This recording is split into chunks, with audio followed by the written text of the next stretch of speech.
देव पारखी श्री कबीर साहब जी बहुत सुंदर आचरणों वाले संत थे, अखंड बाल ब्रह्मचारी थे, सत्य का ही उपदेश देते थे, भ्रम भूल में न फंसते थे न फंसाते थे। उन्हीं के द्वारा पारक सिद्धांत की ये परंपरा चली, पारक सिद्धांत चला। उसी श्रृंखला में श्री राम रहे साहब जी हुए। उनका ये ग्रंथ गुरु बोध जो पंच ग्रंथी में है, यहाँ पर क्रम नंबर 136 तक टीका पूर्ण हो चुका है। अब आगे चलता है चौपाई भाग 6। ऐसिन संगति त्याजहु सबेरा, गहु शरण गुरु परख उजेरा। सदगुरुदेव जी कहते हैं कि ऐसे पक्षपाती अभिचारी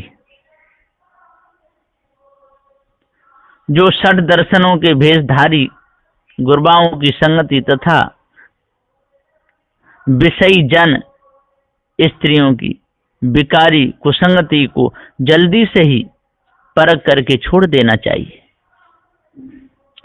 अभी नरदेह में ही, अतः जल्दी से ही कुसंग को त्यागो और पारखी सदगुरु की शरण गहो, जिससे तुम्हारे हृदय में गुरु पारख का प्रकाश होगा। उसी से तुम्हारे सब अविद्या रूप बंधन कट जाएंगे, अंधकार नाश हो जाएगा, मिट जाएगा। असरण शरण ताहि को नामा, भेष साधु मंगल गुण धामा। क्रम नंबर 138। असरण को शरणदाता, शरणागत रक्षक, उन्हीं पारखी सदगुरु का शुभ नाम है जो असरण को शरण में लेते हैं।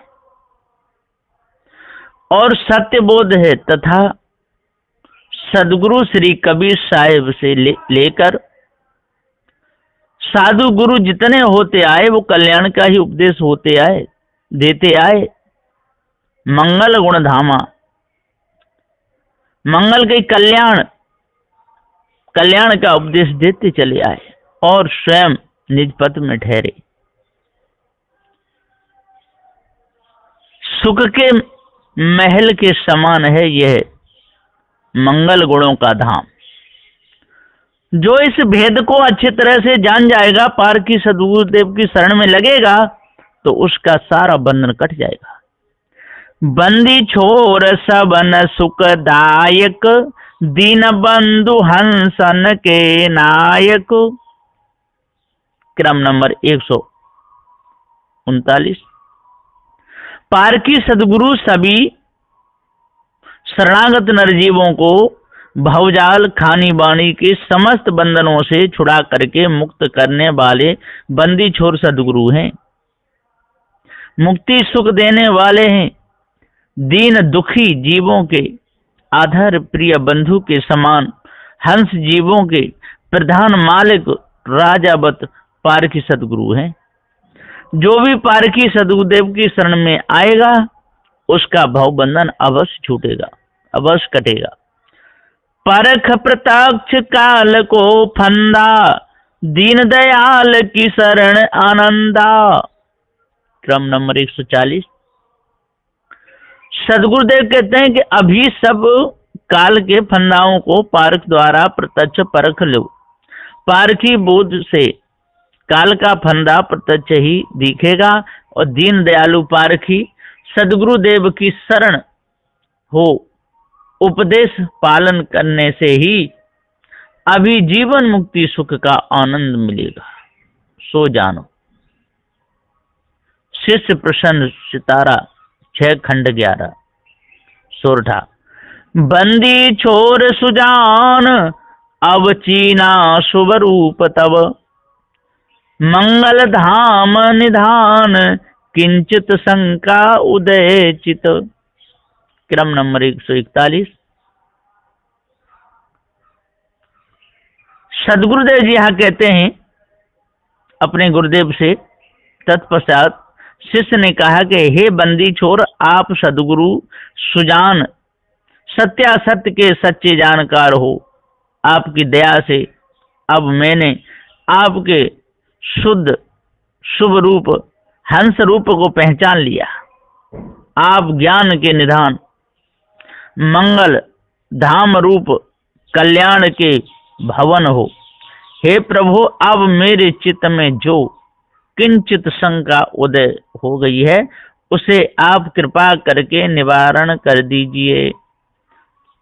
जमा एक की अपर बहु, सो प्रसंग समुझाओ। शुद्ध भय यह तन लहे, प्रथम कौन यह आह। शंका यह है कि जमा चेतन जीव जो है सो एक ही है कि और भी बहुतेक अनेक हैं। सो यह प्रसंग या प्रकरण के इस भाग को दया दृष्टि करके मुझे अच्छी तरह से समझा दीजिए, मेरे संदेह को मिटा दीजिए और संसार के सकल माया मोह विकार से छुड़ाकर शुद्ध होने पर ही यह हंस देह मिली या मिल सकती है, ऐसा आपकी दया से समझने में आया। परंतु सृष्टि के आदि में सबसे पहले यह जीव कौन था, कहाँ था, फिर क्या हुआ, वह मनुष्य कौन है जिससे मानवी सृष्टि चली। सो सब बात समझा दीजिए, मेरा समाधान कीजिए। सदगुरु उत्तर किरण 6 खंड 12। जमा एक पद बहु भया, कारण हंता पाई। हंता वासी जियरा, सोई ब्रह्म कहाय। समाधान करने के लिए सदगुरु बोले, वैसे जीव जमा स्वरूप से अखंड अनेक देहधारी स्वयं अनेक हैं, परंतु सबों का पारख पद एक है। वहाँ एक पद पारख स्थिति से हीन जमा रूप सब जीव हंता ममता जड़ाध्यास का कारण पाकर के 84 योनियों में जाकर बहुत देहधारी हुए, और जब निर्जीव हंता के निवासी व सूक्ष्म अहंकार के वशीभूत हुए तो पीछे से ब्रह्म कहलाए। मैं ब्रह्म हूँ, तू ब्रह्म है, यह सब जगत भी ब्रह्म है, ऐसे ऐसे कहलाने लगे, महान भ्रम भूल में पड़ गए। गुरु संबंधी जियरा, इम देही सुबधार। बसे भूमिका राम पर, साधु रूप सुप्रकाश। क्रम नंबर 144। सदगुरुदेव जी कहते हैं कि पारखी सदगुरु के शरण सत्संग के शुभ संबंध में लगे जिज्ञासु नरजीव ऐसी शुभ हंस देह को धारण करके त्यागी वैरागमान शुभ भेष संयुक्त साधु स्वरूप में अच्छी तरह से टिकाव करके पारक भूमिका में बैठे। चैतन्य जीव के ऊपर लगे हुए आवरण को मिटाकर शांति सुख में स्थिर रहते हैं। वो ही पारखी हैं। वो अपने बंधन भी छुड़ा सकते हैं और दूसरे का भी छुड़ा सकते हैं। एकता भयो भेद बहु, निरख एक अबनाहि। काल दयाल ही भेद बहु, समझो पर खौताहि। क्रम नंबर 145। पारख स्थिति के बिना ब्रह्म ज्ञान से जीव ब्रह्म की एकता भी किया, अद्वैत ब्रह्म मानकर तदाकार भी हुआ, तो भी वहां उसमें बहुत ही भेद भ्रम धोखा ही रह गया। क्योंकि जगत प्रपंच के बहुत प्रकार के भेद तो ब्रह्म से ही खड़े हुए हैं। हे शिष्य, तू पारख दृष्टि खोल कर देख, जब एक से नानत्व बना तब एक तो अब नहीं रहा, वैसे ही एक ब्रह्म से ही सारा जगत बनकर छितराया, तब एक ब्रह्म अब कहाँ रहा। नाना टुकड़े होने से एक का नाश हुआ, फिर अब उसकी एकता होने की आशा ही नहीं रही। अतएव संसार में काल गुरबा लोग कल्पित वाणी और विषयों का जाल लगाने वाले हैं, और दयालु पारखी सदगुरु उसे परखा करके बंधन से छुड़ा देते हैं। ऐसा इन दोनों में बहुत भेद या अंतर है, ये कभी एक नहीं हो सकते हैं। सदैव न्यारे न्यारे ही रहते हैं। पारखी साधु गुरु के सत्संग द्वारा विवेक करके इसके पृथक पृथक भेद को समझो, और गुरु और गुरवा के गुण लक्षणों को भी परीक्षा करो। उसी से तुम्हें बंधन मुक्ति का भेद मालूम हो जाएगा। उपजा बन और नाशन ये गुण काल अहंत, दयाल दीन उदाहरण सुता हंस स्वलहंत। क्रम नंबर 146। सदगुरुदेव जी कहते हैं कि उन दोनों में जो भेद है सो भी कहता हूँ। सुनो, जगत बंधनों को उत्पन्न करना और मुक्ति मार्ग को विनाश करना, यही काल कल्पना गुरबा और नारियों का मुख्य गुण व दुर्गुण है। और दयाल पारखी सदगुरु दीन गरीब जीवों को उद्धार करने वाले हैं, जिनकी कृपा से हंस जीव सुतः स्वरूप के पारक बोध को प्राप्त कर लेते हैं। ऐसे काल दयाल गुण एकता कैसे होई, ताते शिष विचारिये शुद्ध हंस पद जोई। क्रम नंबर 147। ऐसे या इस प्रकार से काल गुरबा लोग और स्त्री इन ठग धूर्तों के जीवों को हंसा फंसा कर कष्ट देने के दुर्गुण, और दयाल पारखी सदगुरु के जीवों को बचाने के सदगुण पृथक पृथक हैं। दोनों में बहुत ही फर्क है। फिर कहो तो भला इन दोनों में एकता कैसे होगी। अनंत जीवों के कर्म न्यारे न्यारे हैं, फिर उनकी एकता या ब्रह्म में मिलाप कैसे होगा। जीव अखंड है, वे ब्रह्म में जाके कैसे मिलेंगे। जीव ब्रह्म की एकता मानना महा भूल गाफिली है। इस वास्ते या इस कारण हे शिष्य, सत्यासत्य का यथार्थ सत्य न्याय से विचार करो और पारख दृष्टि से शुद्ध हंस पद को देखो। जो कोई हंस पद को प्राप्त होते हैं तो सब विकारों से छूटकर शुद्ध हो जाते हैं। सभी प्रकार का उनका विकार मिट जाता है। काल अनेक अनुरूपते जीव रखे भुलाई, दयाल एक ही रूपते साधु गुरु कहाई। सदगुरुदेव जी कहते हैं कि काल सबको बंधन बने हुए हैं। काल ने तो अनेकों रूप से बहुरूपिया बन के पाखंड फैलाकर सब अबोध नरजीवों को भुलाया और भुला ही रखा है। सबों को भाव बंधनों में ही अर्झा कर बांध रखा है। और दयाल पारखी सदगुरु तो एक ही हंस रूप से नरजीवों को भाव बंधनों से छुड़ाकर मुक्त करते हैं। इसी से आप दयालु परोपकारी साधु गुरु बंदी छोड़ मुक्तिदाता कहलाते हैं। इसलिए इन दोनों में एकता कभी हो नहीं सकती है। अतः अद्वैत सिद्धांत मानना सरासर झूठ है। सत्य न्याय निर्णय से तुम भी इसका विचार करो। सत्य निर्णय की वाणी साधु गुरु की समानता वर्णन। साखी।